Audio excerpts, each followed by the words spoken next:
네, 오늘 정치권 이슈들은 원영섭 변호사, 박창환 전 장안대 교수와 자세하게 짚어보겠습니다. 어서 오십시오. 안녕하세요. 네, 반갑습니다. 안녕하십니까.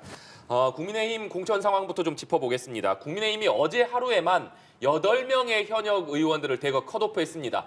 그동안 국민의힘의 공천 과정이 현역 불패다, 쇄신이 없는 무감동 공천이다 이런 비판이 계속 나왔는데 어제 8명이나 되는 의원들을 컷오프함으로써 이런 얘기들이 좀 불식될 것이다 이렇게 보십니까?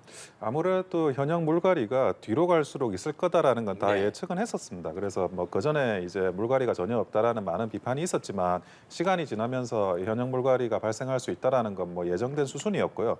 다만 이제 이 현역 물갈이 되는 이런 분들이 무게감이 있는 중진 의원들은 아니세요. 그러다 보니까 그 민주당 같은 경우에는 뭐 임종석, 홍영표, 안민석, 노웅래 이런 좀 무게감 있는 네. 중진 의원들이 교체되고 있지 않습니까? 거기에 비해서 그런 수준은 아니기 때문에 전반적인 이미지가 마치 현역 불패의 이미지, 뭐 이런 조용한 공천 이미지를 불식시킬 정도는 되지는 못할 것 같습니다. 네, 아무래도 컷오프된 의원들이 좀 초선 의원이 많다 보니까 이런 해석이 나올 수 있다 이런 말씀이신데 교수님께서는 어떻게 보십니까? 그렇죠.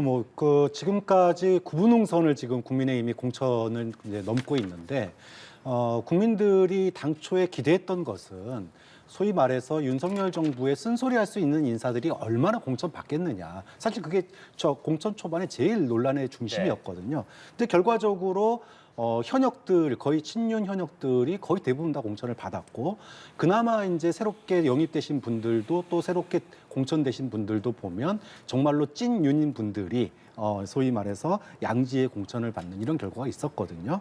이제 거의 구분응선 이제 끝나가는 마당에 텃밭의 일부 8곳을 컷오프했다고 그래서 국민들이 얼마나 감동을 받겠느냐. 또 중요한 것은 텃밭에서 현역 교체율은 항상 높았습니다. 그렇기 때문에 교체는 민주당도 마찬가지고요. 그런 점에서 교체는 불가피한 면이 있는데 그럼 그 자리에 누가 들어오냐가 중요하거든요. 그런데 지금 오히려 그 자리에 박근혜 전 대통령의 변호사였던 유영하 변호사가 이제 들어온다. 이렇게 되면 과연 이게 국민 눈높이에 맞는 공천이냐? 도대체 국민의힘의 공천의 기준은 뭐냐? 이런 불만의 목소리가 당사자들한테 나올 수밖에 없죠. 네, 이렇게 현역 의원이 대거 컷오프되면서 당내 반발이 이어지고 있습니다.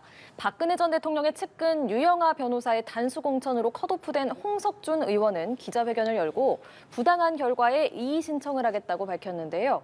홍석준 의원과 정영환 공관위원장의 발언 듣고 오시겠습니다. 특정인이 단수 추천됐다는 것은 지금 한동훈 비대위원장과 공관위에서 지금 현재 진행하고 있는 시스템 공천에서 저는 분명히 지금 어긋났다. 시스템 공천상이었던 컷오프하고는 완전히 이제 의미가 지금 다른 상황인 거죠. 속단하기는 좀 이를 것 같고 공관위원장이 어제도 말씀하신 것처럼 고심에 고심을 하고 정무적인 판단을 하게 됐다는 그 말씀 속에 여러 가지 의미가 있지 않을까 생각합니다. 데이터로 보면은 점수 차이가 많이 나 있어요. 2등 후보하고. 오히려 정무적 판단을 역으로 했다고?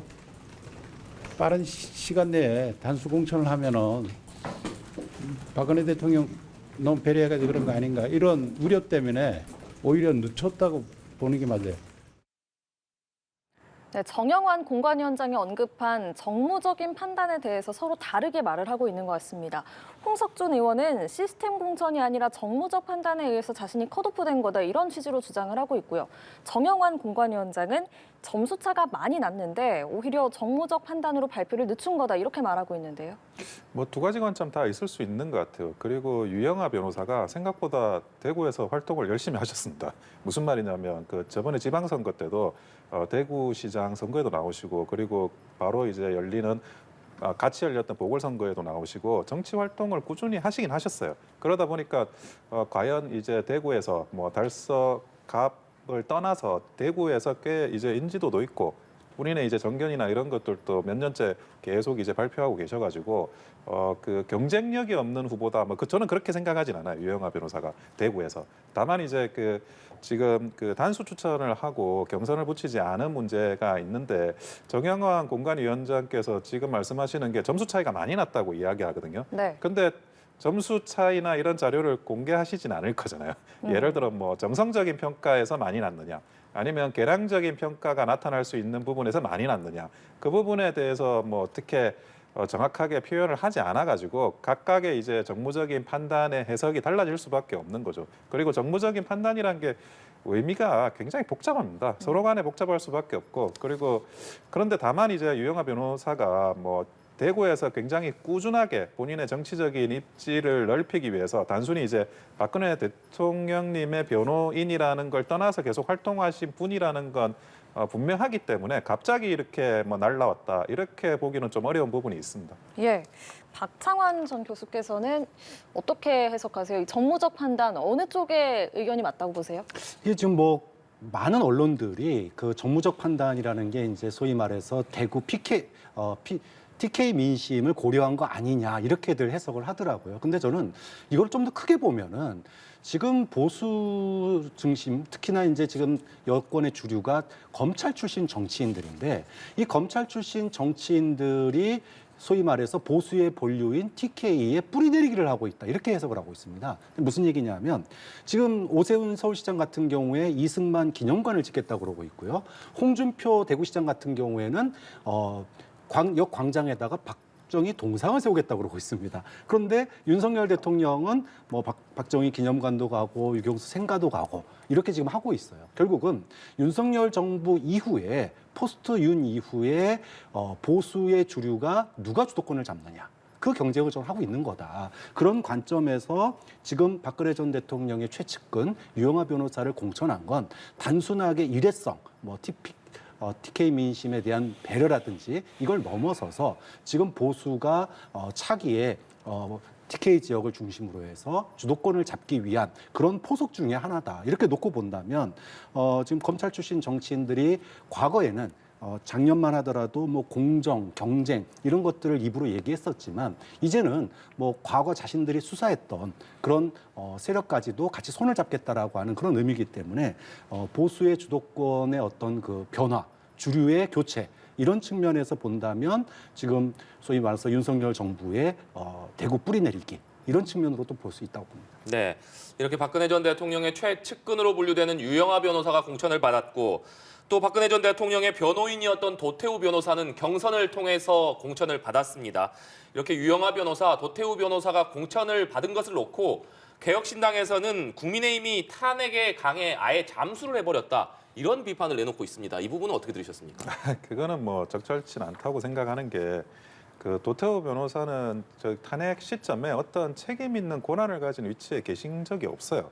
그러니까 뭐 공직을 받아가지고 뭐 어떤 뭐 정부에서 뭘 하셨다거나 그런 게 아니기 때문에 도태우 변호사가 가지고 있는 뭐 변호사로서의 업무를 수행한 거 그리고 뭐 본인이 어떤 개인의 자격으로서 정결을 이야기한 거 그거 가지고 탄핵강을 걷느냐 안 걷느냐를 따질 문제는 저는 아니라고 생각을 합니다. 네. 그리고 사실은 이제 박근혜 대통령이 탄핵당해서 그 법적인 지위는 여러 가지 뭐 달라진 건 있지만 전 대통령으로서의 상징적인 위상은 거의 다 회복했어요. 무슨 말이냐면 이제 윤석열 대통령님도 박근혜 대통령님을 뭐 계속 주기적으로 만나고 계시잖아요. 그런 게 이제 만약에 뭐 굉장히 국민들께 아주 안 좋은 모습으로 반영이 되고 그것이 뭐 지지율에 반영이 된다든가 만약 그랬다 그러면 그 부분에 대해서 뭐 박근혜 대통령의 위상의 회복이라는 거는 쉽지 않았을 거지만 오히려 뭐 그 부분에 지금 이제 박근혜 대통령의 위상은 상당 부분 이제 회복이 됐습니다. 네. 그래서 이게 뭐 탄핵이다 아니다 뭐 이런 문제를 떠나가지고 박근혜 대통령과 관련한 상징적인 의미 그걸 이제 보수당인 국민의힘이 어떻게 활용하는지에 대한 문제는 남아 있어요. 그 부분을 뭐 적극적으로 활용하느냐 뭐 소극적으로 활용하느냐 이런 문제인 것 같고요. 오히려 개혁신당에서 이게 탄핵의 강에 잠수했다라고 하는 게 계속 이제 개혁신당은 국민의힘이 어떤 탄핵의 이슈로 끌어당기고 싶은 것 같아요. 그런 의도적인 저는 정치적인 수사라고 생각을 하고 이제는 다 합치는 차원에서 문제가 이제 조금 더 발전적으로 나아가는 과정이라고 생각하지 뭐 도태우 변호사의 또 경선으로 사자 경선하지 않았습니까? 네. 사자 경선하고 뭐 현역 의원까지 넣어가지고 경선을 한 거니까 그 부분에 대해서도 어느 정도 지역 주민들의 평가가 일단은 내려졌습니다. 그 뭐 앞으로의 도태우 변호사가 그 하시는 정치적인 전도에 대해서 본인이 뭐 성실하게 수행한다 그러면 탄핵과 관련한 문제가 불거질 건 아니라고 생각합니다. 네, 탄핵의 얘기를 개혁신당이 하고 있는 것은 의도적이고 정치적인 수사일 뿐이다. 이렇게 평가해 주셨는데 교수님 어떻게 보십니까? 상식적으로요. 국민의 눈높이에서 유영하 변호사 그러면은 박근혜 전 대통령을 위해서 눈물을 흘리던 분입니다. 이런 분이 사실은 그동안에 어떻게 보면은 국민의힘 공천에서 배제되어 왔던 게 사실인데 이번에 정말 정무적인 판단으로 공천을 받게 됐거든요.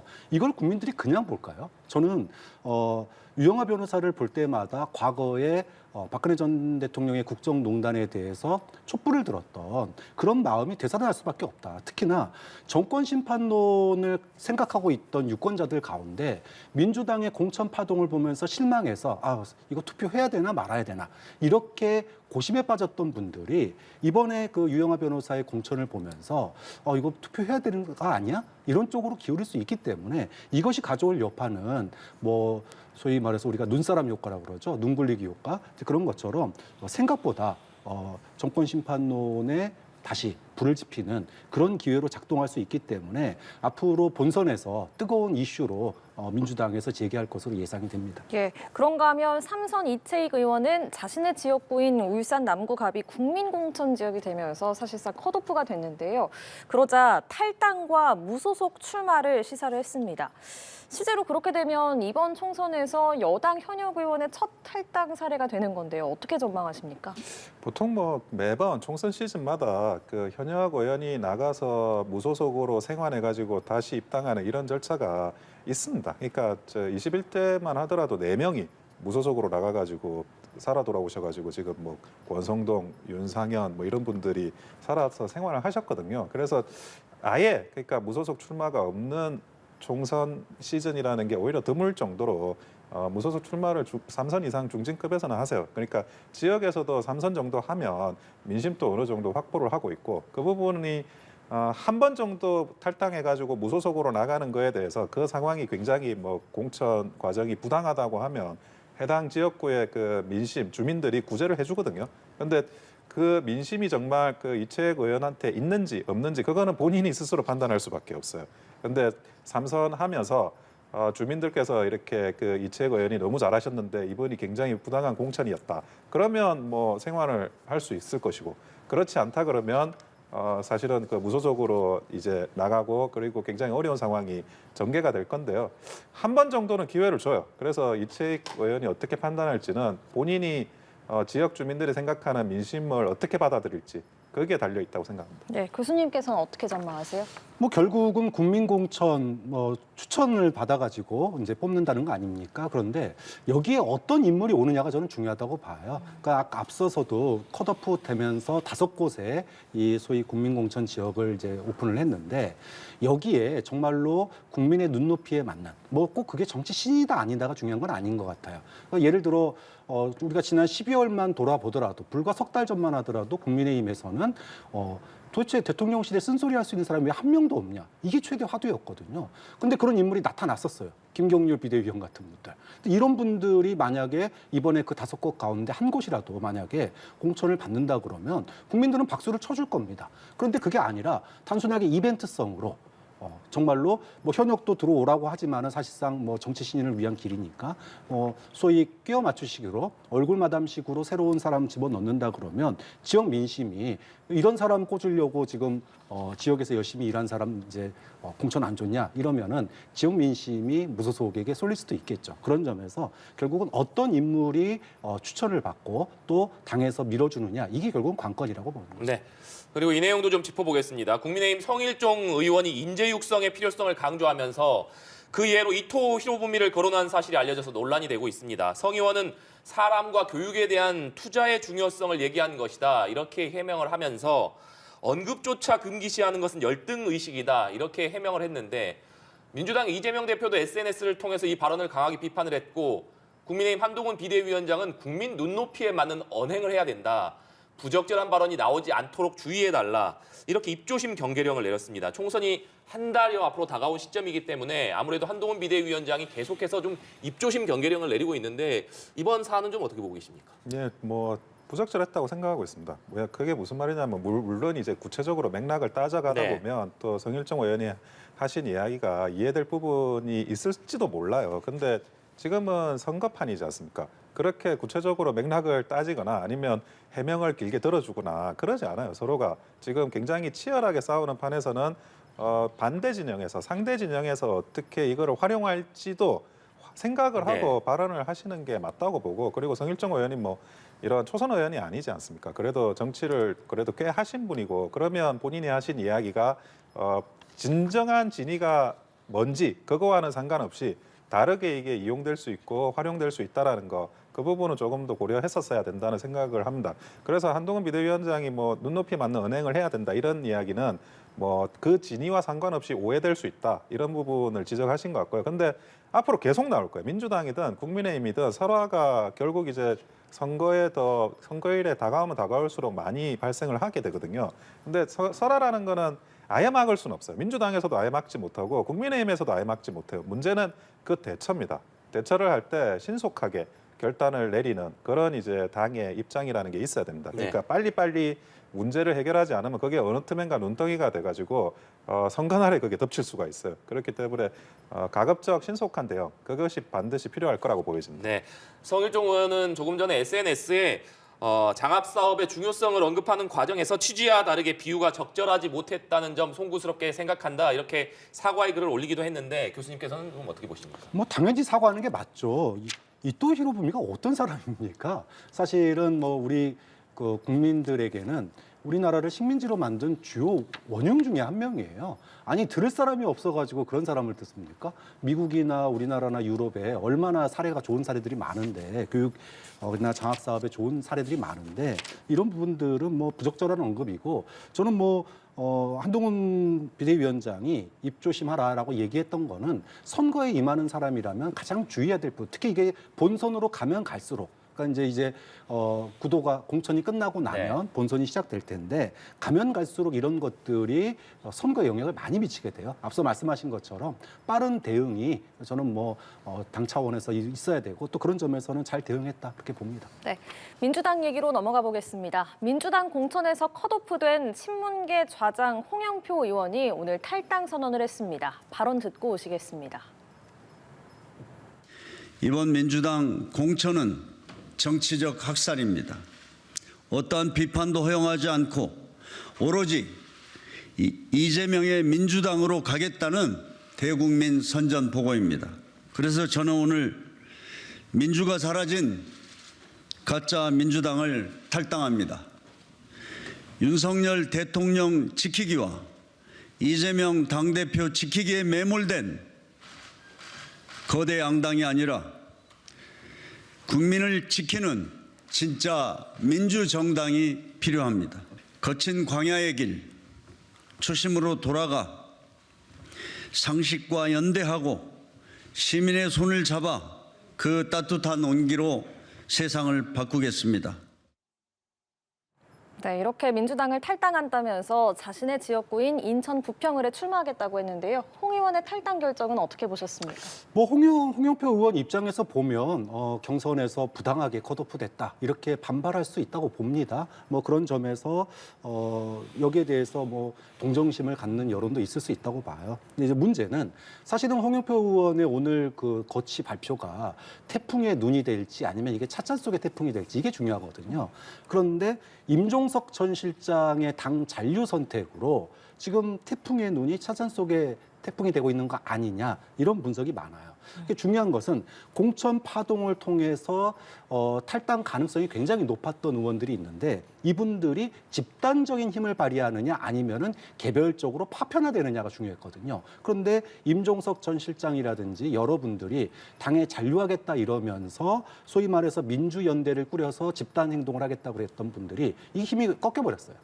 그래서 결국은 개별적으로 지금 부평을에 무소속으로 나가게 된 거거든요. 그런데 지방과 다르게 수도권에서는 본인이 거기서 3선을 냈던 4선을 냈던 텃밭이라는 게 큰 의미가 없습니다. 그건 개인의 영역이라기보다는 사실은 정당 지지도의 영향이 굉장히 크거든요. 그런 측면에서 삼자 소위 말해서 양자 대결이 벌어지는데 홍영표 의원이 자신의 그 소위 말해서 톱 기반 그걸 가지고 무소속으로 한들 당선되기는 굉장히 어렵다. 좀 그런 측면에서 홍영표 개인으로서는 뭐 가장 올바른 선택일 수 있겠지만 이거를 민주연대라고 하는 큰 어떤 집단 행동으로 만들지 못함으로 인해서 결국은 본인의 어떤 정치적 행보가 굉장히 어려워지는 그런 형국으로 가고 있는 게 아닌가, 뭐 이렇게 평가할 수 있죠. 예, 그 말씀하신 민주연대가 이제 앞서 민주당을 탈당할 서른 의원 등 현역 의원 4명으로 이제 꾸려서 총선에 대응하겠다는 건데, 그렇다면 이 4명으로는 좀 경쟁력이 충분하지 않다고 보십니까? 그렇죠. 그러니까 새로운 미래로 가지 못했던 이유가 뭐냐 하면 이낙연 전 대표가 리더십을 상실해 버렸어요. 나올 때도 왜 나갔느냐라고 하는 반론이 많았는데, 그럼 나가서 사실 영향력 있는 지지율, 의미 있는 지지율을 보여줘야 됐는데 의미 있는 지지율도 보여주지 못했고, 심지어는 정치 신인이라고 할 수 있는 이준석 대표에게 휘둘리기까지 했거든요. 그러면 민주당 지지층 입장에서 보면, 또는 탈당파에서 이낙연 전 대표의 리더십을 믿고 거기 갈 수가 없거든요. 그래서 만든 게 민주연대입니다. 그러면 이 민주연대에는 최소 10명 이상의 어떤 그 규모 있는, 그리고 거기에 차기 어떤 그 리더십의 구심점이 될 수 있는 인물이 필요한데, 여기에는 서른 의원이나 홍영표 의원으로는 그 무게감이 잡히지가 않는 거죠. 그래서 임종석 전 실장이 필요했던 건데, 임종석 전 실장이 당에서 싸우겠다 이렇게 잔류를 함으로 인해서 힘이 확 꺾여 버렸어요. 그러니까 뭐 태풍이 열대성 저기압으로 이렇게 확 바뀌어 버렸습니다. 이제 그런 측면에서 민주연대가 그냥 우리가 과거에 호남이라든지 영남에서 소위 공천에서 반발한 사람들이 무소속 연대를 과거에 했었잖아요. 그러니까 친박 연대가 가장 대표적인 예인데, 만약에 호남에서 이 정도라면은 저는 뭐 여파가 있을 수 있다. 근데 지금 수도권에서 그것도 개별화돼서 이렇게 나온다면은 사실상 당선도 어려울 뿐만 아니라 선거 판세에 영향을 미치기도 굉장히 어려운 상황 아니냐, 이렇게 보는 거죠. 예, 원영섭 변호사께서는 홍 의원의 탈당은 어떻게 보셨는지, 그리고 민주연대에 대해서 민주당 현역 합류에 대해서는 기대하지 않는다 이렇게 밝힌 상황인데요. 앞으로의 민주연대의 경쟁력은 어떻게 보시는지요? 제가 볼 때는 홍영표 의원이 탈당하는 거는 그 민주당에서 나설 만한 후보가 경쟁력이 없다고 생각을 하시는 것 같아요. 지금 그 박선원 전 국정원 차장하고 비례의원하고 이렇게 경선해가지고 민주당에서 후보를 결정하는 것 같은데, 그러면 이제 자기가 가지고 있는 그 지역구의 인지도나 뭐 여러 가지 활동한 걸로 해서 무소속으로 이겨볼 수 있겠다, 이렇게 판단이 들었지 않았나 싶고, 그게 임종석 의원하고는 다른 케이스예요. 임종석 의원 같은 경우에는 전현희 의원 전 의원이 이제 그 나오잖아요. 근데 전현희 의원이 어떤 분이냐면 강남을에서 민주당으로 당선이 되셨던 분이에요. 그 정도로 이제 본인의 스토리나 이런 그 경력이라든지 그런 스토리라든지 이런 걸 갖추고 있고 인지도까지 있어요. 나름 이제 민주당에서는 스타 여성 정치인이라고 볼 수 있는 사람이거든요. 그렇게 해서는 임종석 의원이 무소속으로 나와서 이기기가 어려운 거예요. 그러니까 민주당 후보를 안 되게 할 수는 있어도 자기가 당선될 가능성이 별로 없어 보이니까 저는 임종석 의원이 그냥 눌러앉았다고 생각이 들고, 그게 케이스가 지금 홍영표 의원은 아니죠. 홍영표 의원은 자기가 무소속으로 이겨볼 수 있겠다라고 지금 생각하는 거, 그런 생각 때문에 나오신 거고, 그리고 그게 국민의힘에서는 참 새로운 미래가 잘했으면 좋겠다는 생각이 드는데, 이낙연 대표가 그렇게 치고 나가지를 못하는 것 같아요. 특히나 뉴스거리를 만들지 못한다. 이낙연 대표가 새로운 미래의 뭐 당수로서 이렇게 계속, 그게 좋은 뉴스든 나쁜 뉴스든 뉴스를 만들어가지고 집중을 시켜줘야 되는데, 그게 어느 틈엔가 뉴스란에서 사라지고 있어요, 새로운 미래가. 그러면 이낙연 새로운 미래가 가지고 있는 어떤 그 추동력이 굉장히 감소하거든요. 이게 추세인데, 지금 뭐 뒤에서도 이야기하겠지만 조국 혁신당이 올라오고 있고 새로운 미래가 거꾸로지고 있어요.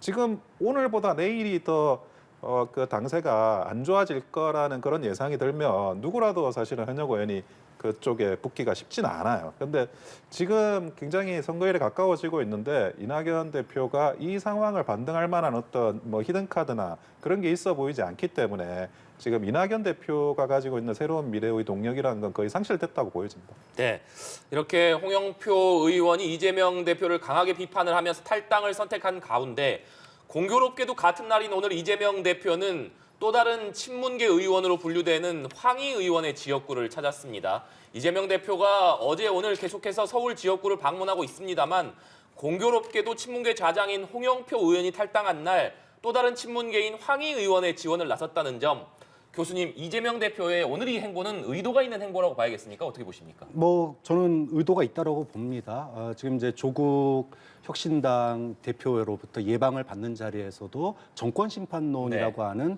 대의를 앞세우면서 손을 잡는 모습을 보였잖아요. 오늘 황 의원 지역구 방문도 마찬가지라고 봐요. 이게 지금 안에서는 지금 경선이 치러지고 있는데 친문 후보, 소위 친명 후보도 있습니다. 그런데 이 친명 후보가 지금 당 내부적으로 논란이 휩싸여 있는 상태인데 여기에 황 의원 사무실을 방문했다라고 하는 것은 그런 논란을 딛고 소위 말해서 통합하는 그런 모습을 보여주겠다라고 하는 내용이 담긴 거거든요. 그러니까 지금 소위 양천 이 갑인가요? 이 네, 지역에 양천갑. 이제 네. 양천갑의 이 경선 상황을 아시는 분들이라면 이재명 대표가 양천갑에 왔어? 이렇다라고 하는 것은 황희 후보에게 힘을 실어주는 거고 결국은 통합행보다 이렇게 해석하는 게 맞을 겁니다. 네, 이재명 대표의 의도된 통합행보다 이렇게 해석해 주셨는데 변호사님께서는 어떻게 보십니까? 저도 마찬가지로 그 이재명 대표가 어떤 개파적인 통합 문제 이거를 좀 무마하려고 그 현장을 방문하지 않았나 싶어요. 사실은 이재명 대표가 온다 그래서 득표에 도움되고 그러진 않아요, 별로. 민주당 그 내부 사람들도 뭐 그 정도는 다 알고 있고 하지만 이 시그널이 이제 이야기하는 게 뭐 선거를 앞두고 총선 선거일에 한 표를 더 얻기 위한 그런 개념이라기보다는 양천갑이 원래는 그 국민의힘한테는 좋은 지역입니다. 그리고 황희 의원이 어쨌든 현역 의원이지만 나름 험지에서 당선된 분이라고 봐야 되거든요. 그걸 이제 격려도 하지만 그리고 개파적인 문제를 통합 메시지를 그런 걸 내기 위해서 그것 때문에 방문했다고 보여집니다. 예. 민주당은 오늘 밤 10시 지역구 경선 결과를 발표를 하는데요. 여기에 박용진 의원과 윤영찬 의원 등 비명계 현역과 친명계 도전자들이 치른 경선 결과가 이제 여기 발표가 돼서 관심이 쏠리고 있습니다. 어떻게 전망하시나요? 일단 뭐 두 분이 이제 하위 10%에 드신 분들이잖아요. 쉽지 않은 상황입니다. 하위 10% 안에 들지 않더라도 지금 민주당의 경선 상황을 지켜보면 이 권리당원들의 영향력, 그러니까 표 결집력이 이 소위 그 친명 후보에게 확실히 기세가 넘어가 있는 상황이에요. 그렇다면은 소위 현역 의원들 같은 경우에는 국민 여론조사에서 다수를 득표해야 되는데 그래야지 이제 이길까 말까 한 상황이에요. 근데 지금 박용진 의원이나 윤영찬 의원 같은 경우에는 하위 30%에 하위 10%로 30% 감점이 들어갑니다. 네. 특히나 뭐 윤영찬 의원이야 양자 대결이니까 잘하면 뭐 이길 수도 있는 상황이지만 박용진 의원 같은 경우에는 3자 경선의 결선까지 있습니다. 그러면 결선에 가서 30% 이상의 득표 차를 보여야지 이길 수 있다라는 건데 이거 굉장히 어렵거든요. 그런 측면에서 보면 조심스럽지만 오늘 밤 경선이 치러지는 민주당 현역들 다수가 패배하는 그런 결과가 나오지 않을까 이렇게 예측하시는 분들이 많더라고요. 네. 비명계 현역이 하위 10%에 들었기 때문에 30% 감점을 받으면 쉽지 않을 것이다 이렇게 전망을 해주셨는데 이 결과에 따라서 공천 파동이 또 다른 국면을 맞을 수 있다는 그런 관측도 나옵니다. 근데 그렇게 번지진 않을 것 같아요. 일단은 경선에 들어가면 어쨌든 그 경선 룰을 본인이 받아들이신 거잖아요. 그 경선 룰이 불리해가지고 나는 무소속으로 나오겠다 해서 무소속으로 나와서 움직이면 파동이 될 수 있을지 모르겠지만 어쨌든 그 경선 룰을 본인이 뭐 감점이나 이런 것들 다 알고 받아들였기 때문에 그러면 그 경선 결과에 대해서 나는 이게 부당하다라고 말하기가 사실 명분이 없어져요. 근데 명분이 없는 그런 어떤 불만이나 이런 것들이 파동화된다. 아무리 현역 의원이라도 그건 쉽지 않을 것 같아요. 네.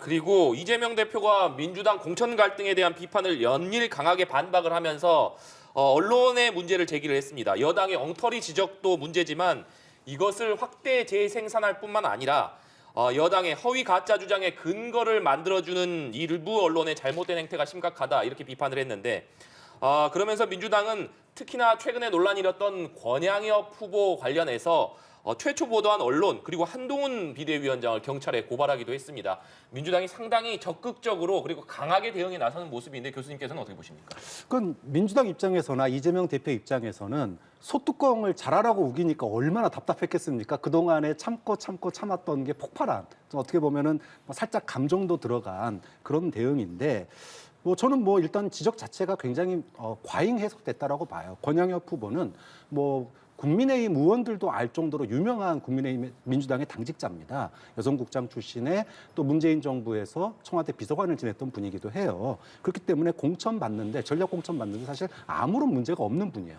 근데 이분의 이력 중에서 딱 하나, 사실은 대선 전에도 또 대선 이후에도 김혜경 여사하고 어떠한 연락이나 친분 관계가 없는 분입니다. 대선 기간 중에 본인이 맡은 보직이 선거운동 기간 중에 소위 배우자의 그 선거운동 일정과 이런 걸 짜는 그런 팀에 있었던 거예요. 그런데 이걸 가지고 김혜경 여사의 비서다 이렇게 얘기를 하니까 마치 이제 우리가 뭐 법카 논란이라든지 이런 거에서 활동했던 비서로 오인받게끔 이런 식으로 의도적으로 악의적으로 지금 왜곡한 거거든요.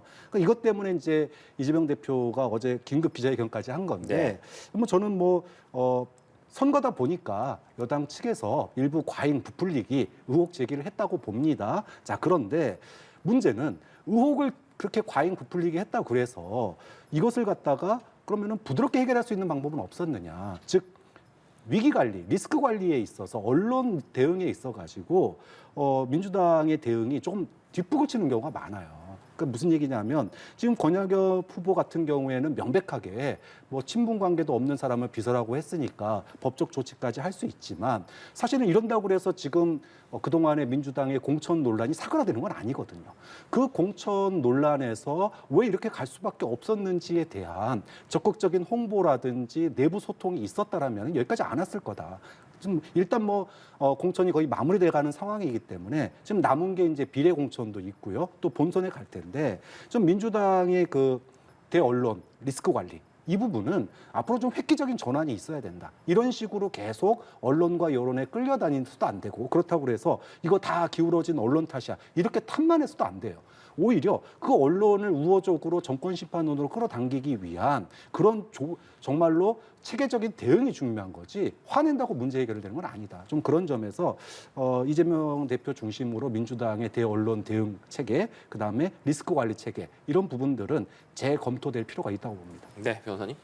저는 민주당이 가짜뉴스라고 말하는 게 그게 가짜뉴스인 것 같아요. 지금 보니까 수행부실장을 역임했다는 건 그거는 부정하지 않잖아요. 그런데 실제 수행하지 않았다. 그렇게 이야기를 하는 건데 그 과거에 이제 이재명 대표가 존경하는 박근혜 대통령이라고 했다가 그렇게 말하니까 진짜 존경하는 줄 알더라. 이런 정도의 말장난을 하는 것 같고 그리고 수행부실장을 왜 비서라고 표현하냐, 수행비서라고 표현하냐 이런 이야기를 하는데 아니 정강이나 종할이나 대퇴부나 허벅지나 그게 같은 말이지.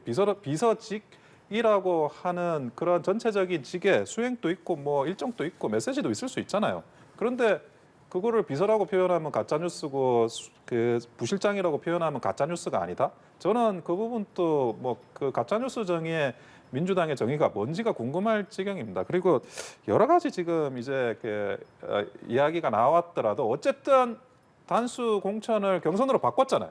그런 여론의 부담, 언론의 부담을 느껴가지고 바꿨잖아요. 바꿨으면 그거는 어느 정도는 자기도 그게 문제가 되고 이 문제가 쉽게 사그라들지 않을 수 있다는 거를 자인했다고 볼 수밖에 없는데 그걸 다시 고발 조치를 한다, 가짜 뉴스로 고발을 한다. 자기들이 단수 공천을 경선으로 바꿔놓고도 그것도 제가 볼 때는 어불성설이고 여러 가지 이해 안 되는 점이 많은데 어쨌든 지금 이제 계속 본인들이 언론을 통해서 또는 이제 국민의힘에서 공천과 관련한 소란을 계속 지적하니까 어떤 식으로든지 반격의 그런 출구를 찾다가 지금 이걸 찾은 것 같아요. 그런데 가짜뉴스, 저는 가짜뉴스라고 말하는 게 가짜뉴스라고 생각합니다. 네, 오늘 두 분 말씀 여기까지 듣겠습니다. 지금까지 원영섭 변호사, 박창환 전 장한대 교수와 이야기 나눴습니다.